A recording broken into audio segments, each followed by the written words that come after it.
آج ہم آپ سے بات کریں گے خواب کے اندر حلوہ دیکھنے کے حوالے سے۔ حضرت علامہ ابن سیرین رحمۃ اللہ علیہ نے فرمایا ہے کہ خواب میں حلوہ دیکھنا ایسا مال ہے جو بادشاہ کے ہاتھ سے گزر کر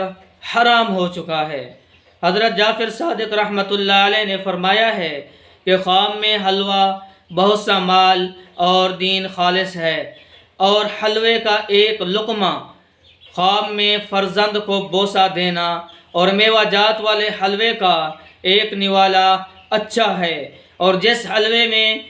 مغز بادام یا مغز اخروٹ ہے تو اس کی تعویل منفعت ہے جو اس کو بخیل سے پہنچے گی۔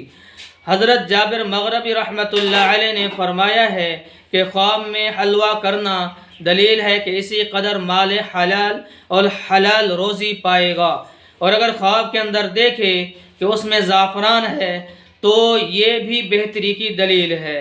اور خواب میں حلوہ فروش آدمی شیریں سخن مرد ہے۔ تو اگر آپ بھی ہم سے کسی خواب کی تعبیر پوچھنا چاہتے ہیں، کوئی مسئلہ پوچھنا چاہتے ہیں، کوئی وظیفہ پوچھنا چاہتے ہیں، یا آپ اپنے بچوں کو ہمارے پاس آن لائن قرآن کریم کی تعلیم دلوانا چاہتے ہیں ترجمے کے ساتھ، تفسیر کے ساتھ، قرأت کے ساتھ، تو آپ میرے واٹس اپ نمبر کے اوپر رابطہ کر سکتے ہیں۔ میرا واٹس اپ نمبر نوٹ کیجئے 00923335777005، اور ویڈیو کو لائک کرنا نہ بھولیے گا۔